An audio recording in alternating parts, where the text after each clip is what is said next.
তো বন্ধুরা, এই হচ্ছে R15M গাড়ি। আর এই যে বড় হাতুড়, এই হাতুড় নিয়ে এসে গাড়িকে ভাঙবো তাই বলে, গাড়ি সারতে পারেনি সেই জন্য গাড়িকে হাতুড় দিয়ে ভাঙবো তাই বলে হাতুড় নিয়ে এসছে। তো গাড়িটা আমি এখন সারবো, আপনারা দেখতে থাকেন গাড়িটার কি সমস্যা আছে। তো এই গাড়িটার হচ্ছে কি যে যেটা কুলিং ফ্যান আছে, সে কুলিং ফ্যানটা গাড়ির চলছে না, কুলিং ফ্যান বন্ধ হয়ে গেছে এবং গাড়ির রেডিয়েটরে কোনো কুলিং নাই। এখানকার ঢোবেও কোনো কুলিং নাই, ঢোবের ঢাকনা নাই, ঢাকনা খুলে পড়ে গেছে, সব কুলিং পড়ে গেছে। গাড়ি চললে পরে ইঞ্জিন খুব ওভারহিট হচ্ছে, গাড়ির ইঞ্জিনের সাউন্ডও ভালো নাই। তো গাড়ি এখন আমি কুলিং এর ফ্যান চেক করব, ফ্যানটা ঘুরছে না, গাড়ি ওভারহিট হচ্ছে তো ফ্যান ঘুরছে না, কিসের জন্য ফ্যান ঘুরছে না সেটা আমি চেক করব। তো এইটা হচ্ছে কুলিং এর সেটাকে চেক করতে হবে।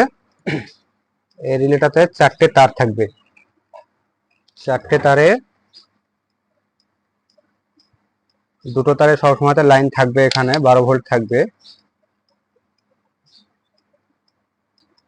তো এখানে চেক করা লাইন হচ্ছে, এখানে দুটো তারে সবসময় লাইন থাকবে। এখানে যে লাল কালার আছে আর যেটা গ্রে কালার আছে, এই দুটো কালারে সবসময় লাইন থাকবে 12 ভোল্ট। মিটারটা দেখাও এখানে, 12 ভোল্ট। আবার এটাতেও থাকবে 12 ভোল্ট।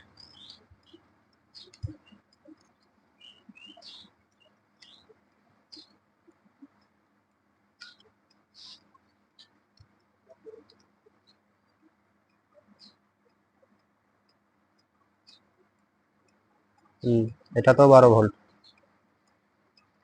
তো এখন এখান থেকে লাইন চেক করতে হলে আমাকে সরাসরি চেক করতে হবে তার দিয়ে।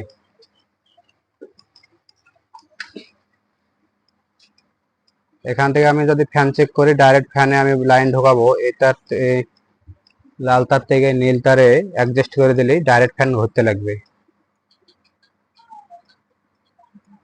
তো আমাদের ওখানে লাইন গেছে, অথচ ফ্যান জাম্প আছে, সেই কারণে ফ্যান ঘুরছে না। আমি এখন নতুন ফ্যান লাগাবো, তাহলে ফ্যান ঘুরতে লাগবে।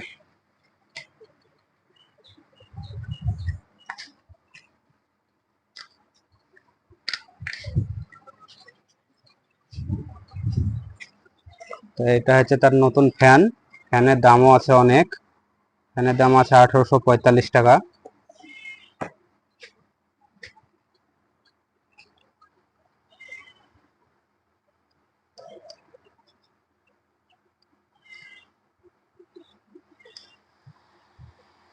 নতুন ফ্যান লাগিয়ে দিলাম, ঘুরতে লাগলো,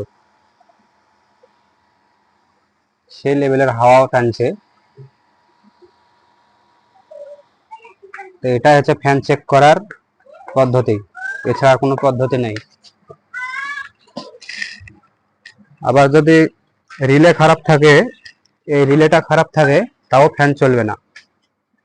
এই রিলে খারাপ হলে সেম টু সেম রিলে লাগাতে হবে, নাহলে চলবে না, সমস্যা হবে।